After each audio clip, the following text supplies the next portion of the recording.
Hello, my name is Vince. I'm making a replacement video. I have a review of a Jameson 5-string resonator banjo, 24 bracket, all that stuff on as seen on Amazon. My other review, I'm just kicking back in a chair with a tank top on. Wanted to make something that looked a little bit better and give you some more information about this banjo. So now this is a Jameson W Jameson. They make guitars.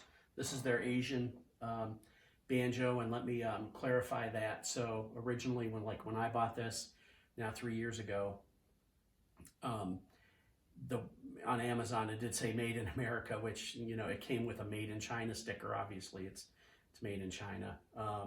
Regardless, this was $150 back then, and then I think I got a gig bag with it, which is a few dollars extra, and that was the price, $150, like 3 or something. Now today, okay, so this exact banjo right now today, this is mid-February 2020. It's not on Amazon right now. They have a left-handed version for $229, and then they don't have any. They still sell them. Because it's on the website, and I just looked at that, and for this banjo alone, they had it for, I think, same as the left hand.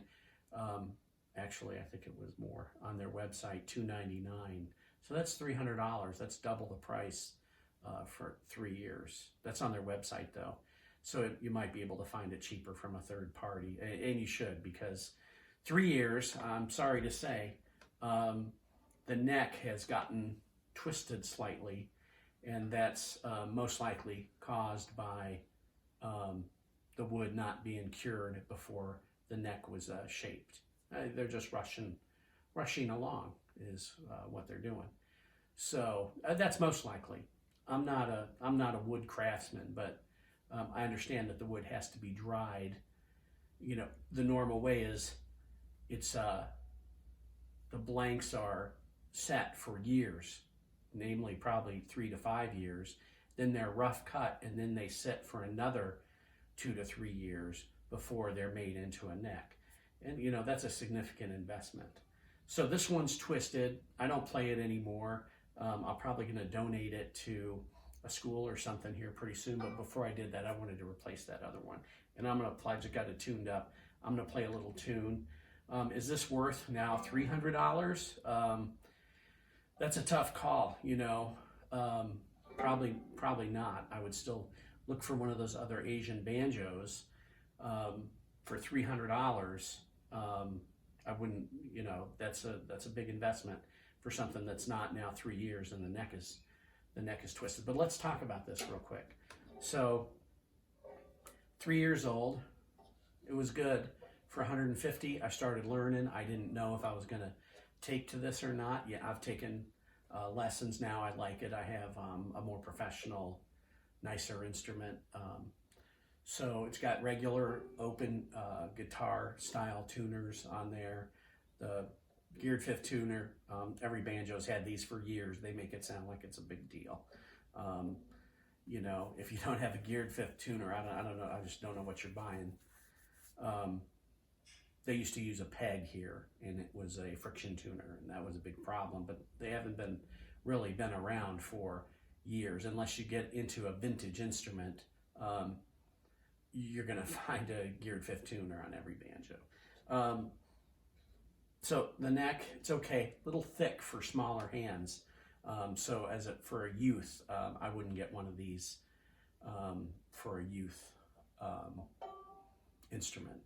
Smaller hands, a little harder to, or if you have, or if your fingers are big, I wouldn't do that. It's a little thick here compared to the more professional, nicer instruments. The finish, yeah, it was okay. It's kind of thick and glossy. I have the resonator off just because I wanted something lighter and smaller and a little, easier to play. So it just kind of makes it easier to play. The hardware, yeah, it was okay. One of the problems was This is the rim. It's thin. You go to tighten the banjo head because it's kind of, you know, if it's kind of soft, the head here, it's not as responsive and clear in tone. So you go to tighten it up a little bit, and I'm not doing anything that's crazy, out of whack. Go to tighten it up a little bit, and the hardware starts bending. So none of that. So it's going to remain a little bit on the, you know, softer side. I did put a,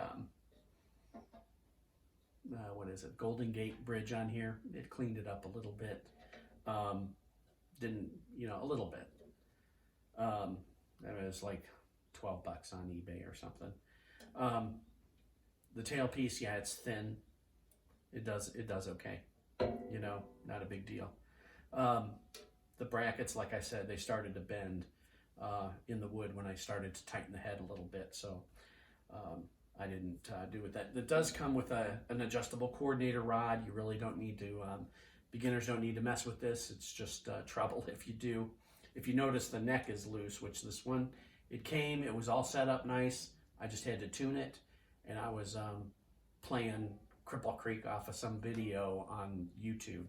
But if the neck was loose, you could tighten it up here a little bit. That holds the neck on. And the coordinator rod, it does some other things, but as long as nothing's loose there, you're all set. You don't need to mess with it ever. Yeah, and that was it. I mean, the head's okay. Armrest. Let's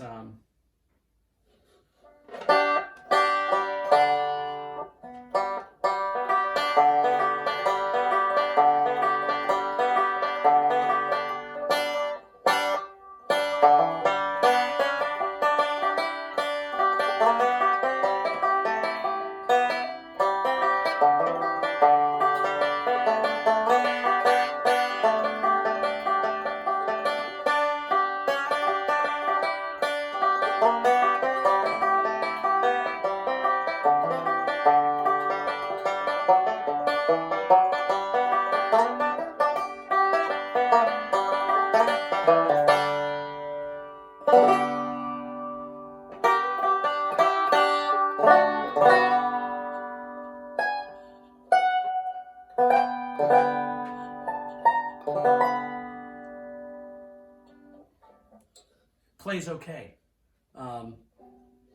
You know, it does. The frets are a little thin. The neck is also cupped a little bit. Most noticeable right about here.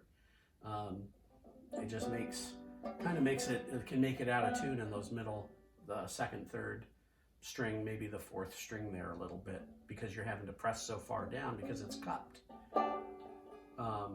The first string and the fifth string, not so much. But everything's okay. I mean, would I buy it for $150 to learn? Yes. $300, that's another story. You know, like I said, you could probably find it cheaper. So let's take a look at another.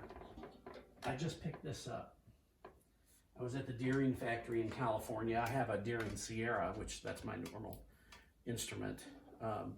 But I knew I was going to get rid of that. I wanted something light to just plink on when I didn't want to make a lot of noise because they're quite loud. So I picked this up. It was a showroom banjo, they called it. It actually has a very small blemish up here, is why it was a factory or a showroom banjo. I mean, you can't even, it has no effect on anything.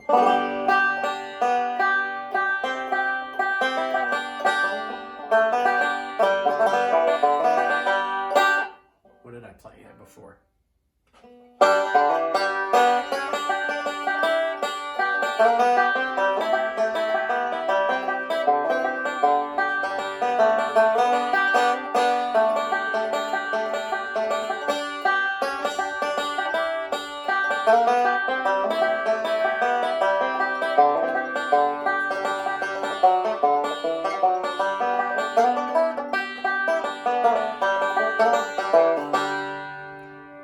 I think hopefully you can, just using my iPhone there, you can tell the difference. The sound's cleaner. The head came tight. I mean, it was all set. I haven't changed anything on this. The bridge, so It's got, you know, a little bit better hardware.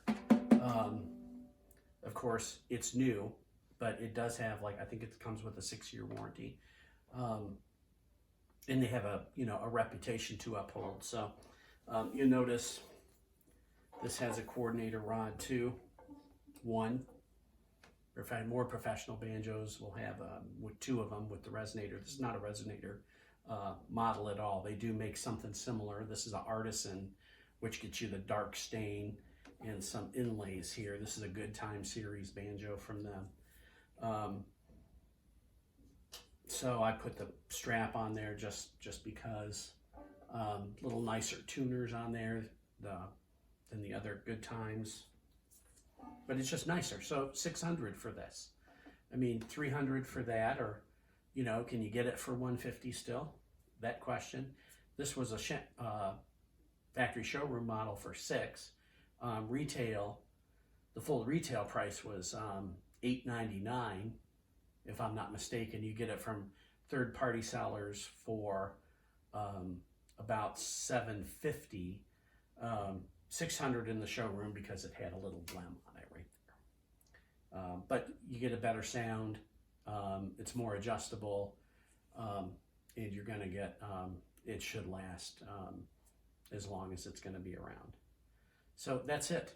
If you have any questions, leave a comment down below. I'll try to, you know, I can answer some things. And thanks for watching. Have a good day.